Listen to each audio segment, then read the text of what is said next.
Janice, are you there? At your service, sir. Enter the manosphere. Of course. How can I assist you today? Give me some of that dating foolishness. Will do, sir. But it's honestly like I'd rather take a little break because all of my friends are like very taken and I'm okay with that, but I'm like, you know what? I'm happy for you guys, but I'm thinking for me, I'd rather just focus on me, my career, and make myself happy. Right. And then when someone's equal to me, then we can go.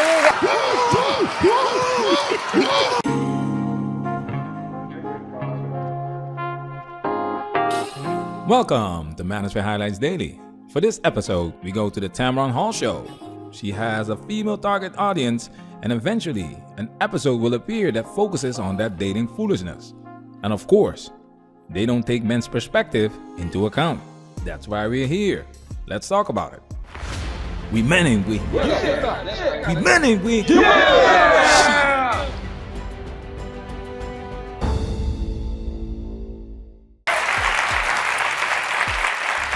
But first, okay, so you've heard dry January. Well, that's over. Our next guest, Daria Yasmin, says she's staying sober, but not from alcohol. Daria is a 24-year-old journalist from Phoenix whose article about going boy sober. Have you heard this? It's gone viral. Okay, so she says she's giving up men from January until her birthday in October.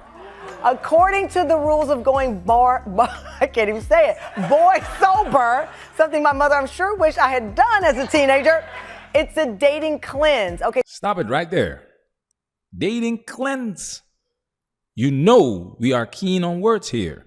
Janice, read. To cleanse. To make something completely clean. To make someone or something morally clean or pure. To remove all the dirt or harmful substances from something. I'm highlighting this for a reason. I'll make my point soon. Now let's hear what she's cleansing herself from.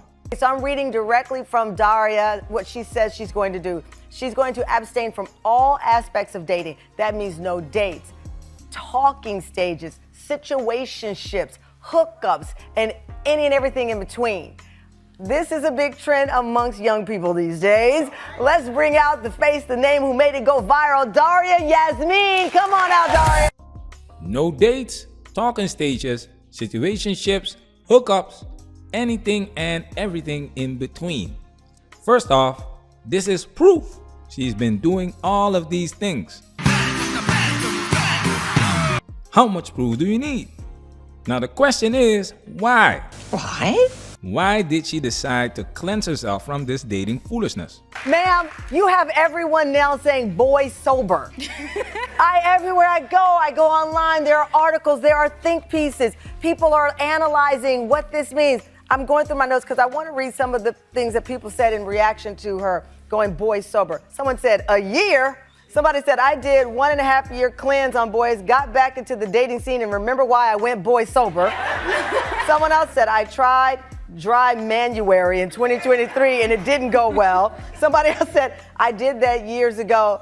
Now I'm a lesbian. I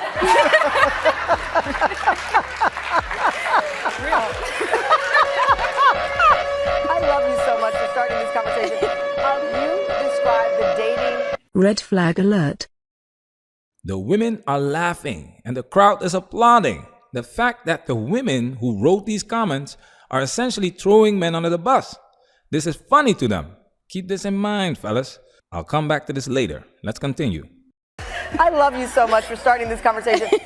You describe the dating pool, if you will, right now. You said it's rancid. Yeah, there's dead fish in there. It's not clean. It's not clean. At What's all. going wrong in 2024? It feels like a lot of people are dating just to play a game. It's not like I actually want to date someone. It's like, you know what? It's for the plot. Nothing is ever truly like genuine nowadays. Wow. Like guys will be like, yeah, I want to date you, da, da, da. And they're like, you know what? I'm not ready to date, but we can keep talking. And that's the same thing.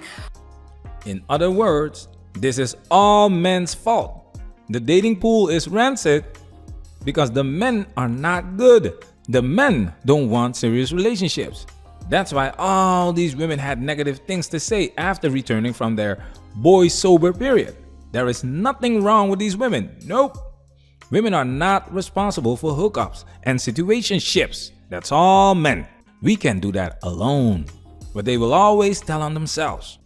But it's honestly like I'd rather take a little break because all of my friends are like very taken, and I'm okay with that. But I'm like, you know what? I'm happy for you guys, but I'm thinking for me, I'd rather just focus on me, my career, and make myself happy. Right. And then when someone's equal to me, then we can do it. This is pure gold. The equality foolishness strikes again. I'm willing to bet she's not interested in dating a guy equally overweight.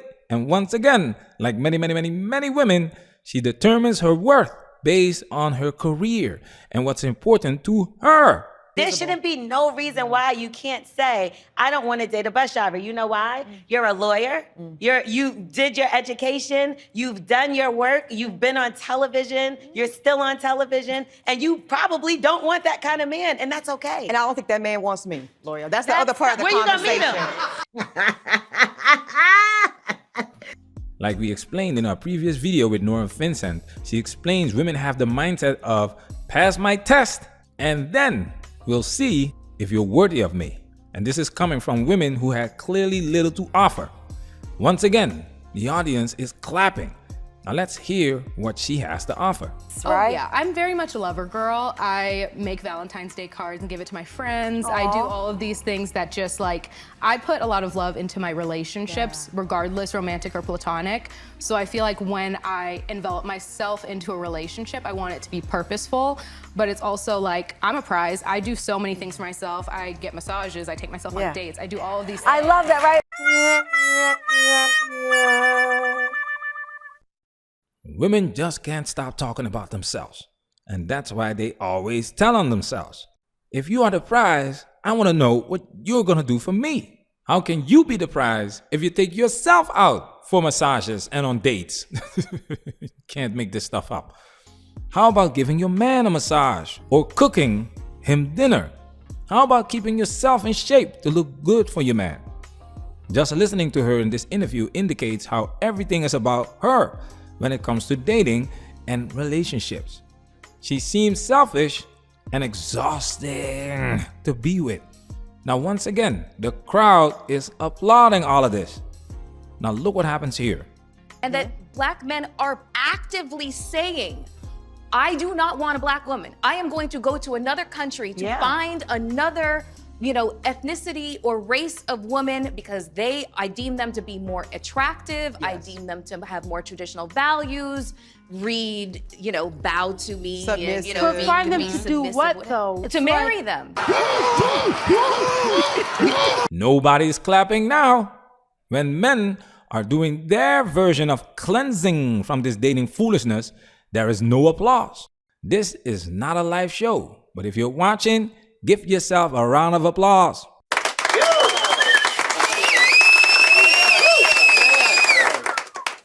Dear Tamron Hall, please do a show of men going where they are appreciated and let your audience applaud that. We all know that's not gonna happen because that's the end of your show. Your target audience is women, and you have to serve them that feel-good Kool-Aid. Can you make me feel good? Can you make me feel good? Because when a lot of people read the article and they said this was like an anti-love story because you're like, okay, I'm not going to do this. But this is not anti-love. Exactly. This is figuring out this complicated life. You're 24, your frontal lobe is not done. And so you want to take care of yourself. You actually shot some video of the solo date you did this past weekend. Let's play it. Hey Tamron, happy Love Week. I'm about to head on a little solo date and I wanted to take you along with me. You see how they are setting women up for using the frontal lobe as a pass for the dumb shit they're doing with their life? Like you need to be a freaking genius to be in a relationship. It's really not that complicated, but just like Nora Vincent said, women are stubbornly kaleidoscopic, quickly changing from one thing to another. Fully developed frontal lobe or not. That's why you need women who are disciplined, cultured, and genuinely value relationships and family. Women who prioritize mutual respect, communication, and shared growth. That's why men take their talents overseas to cleanse themselves from the low-quality women they have to deal with. But men are not allowed to say women are low quality. Men are not allowed to have standards. That's why it's girl power when a woman takes herself on a date, and a man is a loser for dating a foreign woman.